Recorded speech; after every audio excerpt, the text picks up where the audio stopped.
Hi everybody, it's Peter here, your Ginger Geordie Geek. Welcome back to Triple G Comics for another Thought Bubble Thursday.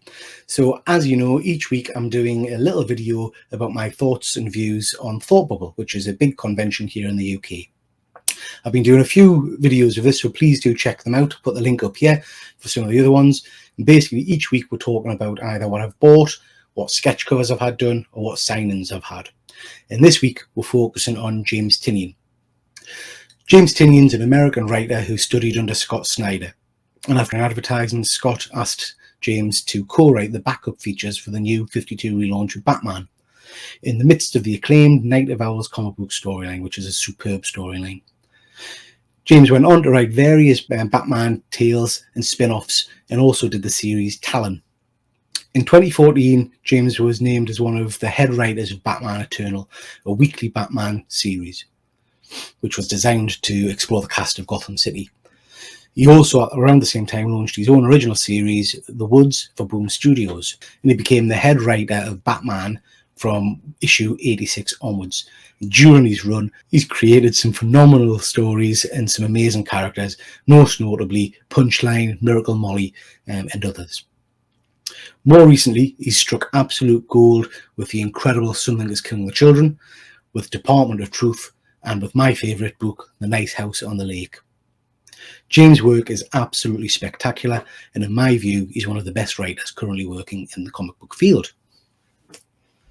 So, James was at Thought Bubble. He was there, hosted by Scott's Collectibles. It's fair to say that I think he was probably the star attraction. His line was always very, very busy. James did this fantastic thing where he signed 5 books for you, free of charge, and then asked you to go to the back of the queue if you had more to do. And I thought that was great because it meant that we got away from, as I'd experienced with some other writers, and we got away from people turning up with kind of almost half a long box full of books to be signed, which, whilst it's nice for them, I have to say is slightly irritating when you stood behind them. So I thought that was a great system that James had set up. He was super friendly. He was willing to chat with everybody that went up to him. He just came across as a genuinely nice guy, which I thought was really, really good. He also was a panelist on a panel that I went to watch, which was For the Love of Horror, which was absolutely brilliant. And it was really discussing all about horror comics, about what was scary to them, what scary movies they liked, what influenced them. And there was an interesting question about whether horror was a cathartic experience, which was really quite interesting. So that panel was brilliant. Really, really enjoyed that. So, what did I get signed by Mr. Tynion? Well, first off, I've got a whole host of books, maybe 5 or 6 books. I can't remember. I've got no bloody... Well, I do know what I signed, I think. I don't know. You know what my memory's like? The reason I can't remember is I took a pile of books for them to be signed and then graded by Scott's Collectibles. And I know in amongst that pile of books, there was around about 7 issues. 2 of them were definitely Something is Killing the Children, issue 1, First Prince. So they're away being graded. I think there was a Jenny Frison version of issue 1 and a red one. I don't know what that was. A red cover? I don't know. And then a couple of other books. So anyway, that'll be a nice surprise when they come back. So they're off being graded via Scott's at the moment. So hopefully I'll see them in a couple of months' time. Other books I got signed that I can't remember because they're in front of us. So I love this series. This is a brilliant series, fantasy kind of setup, really good read, and that is Wind. Now I'm going to apologise, formal apology, because I'm not going to be able to pronounce half the names of these artists. I just can't. But I'm going to give it a stab, all right? So this is signed by the incredible James Tynion, and it's also signed by the artist, Michael Dialynas.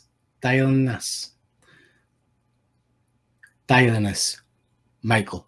I'm going to call you Michael from now on, Mr. Dialynas.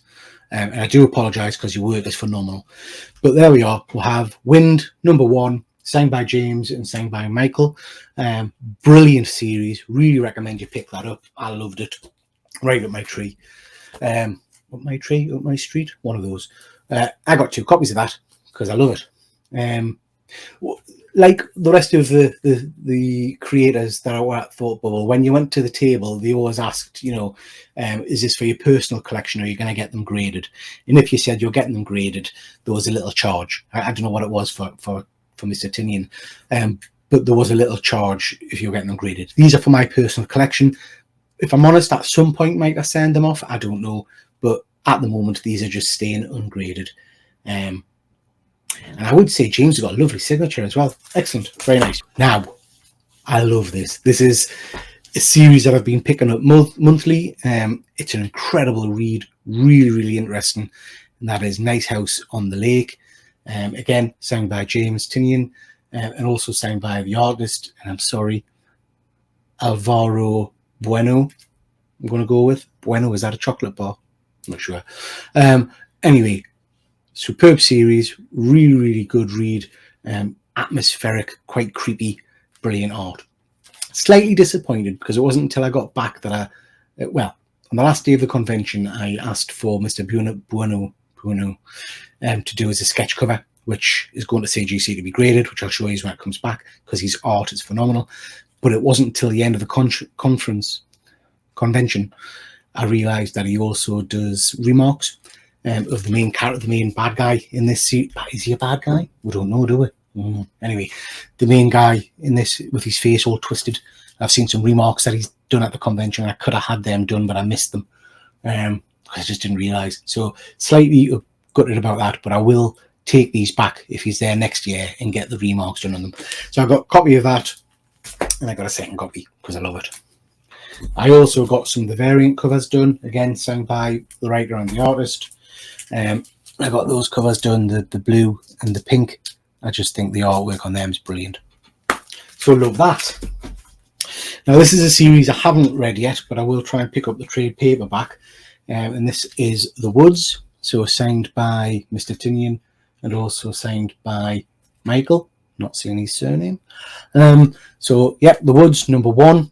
I've not read it. I picked these books up purely because I knew that James and Michael were going to be at the convention, but I've heard great things about it, so I am going to pick up the trade paperback and give it a read. Also at the For the Love of Horror panel, James talked a lot about this book, and he talked about how the characters kind of reflect elements of his personality, so that's intrigued us a little bit. So yeah, I'm looking forward to read that. So I got that issue, and I also got, I think, which is the standard cover, again signed by them both. Yeah, love it. House of Slaughter number 1. This is the convention exclusive cover. Great series from what I've heard. Really looking forward to delving into that. I did pick up another copy of this, which I've sent to a subscriber from the channel, so I hope they've received that by now. It's a lovely cover, really nice signature on it, so pleased with that one. I also had, and I toyed with taking my slipcase hardback, Something That's Killing the Children collected edition to get James to sign, but I just had too much stuff, so I couldn't carry it all, so I didn't take that. Last book I've got signed by him, which I absolutely love, is DC versus Vampires, and it's that Batman cover with Batman as a vampire, signed in gold at the bottom there. I just love the artwork on that. I think it's tremendous. So really, really nice book, nice clean book. I did mess up slightly, and I'll show you in another video, but did I? Hang on a second, because I have got it here. I've got my prep for another video, so hang on. So I forgot about this one, but this is a copy of Joker number 1, which I got signed by Mr. Tynion in gold. And then this is how stupid I am sometimes. As I was walking through the convention, having had this book already signed, I spotted somebody else in a queue with the same book as me, but for a different person. I couldn't figure out what the hell was going on, why they were getting it signed by someone that wasn't James. Anyway, turns out that the artist for the interior art for the book and the main covers, sorry for getting him on, Gillen March, was at the convention. So I went over to get it signed by him, spotted that he did remarks, and I asked for a little remark on the book as well, and it's absolutely phenomenal. So this is Joker 1, signed by James Tynion over here, and then a remark by Gillen March of Batman over here, which is stunning. I also picked up a poster, which I'll show you in another video, from the same artist, and this time I got him to draw the Joker, which is absolutely incredible as well. So I love that remark.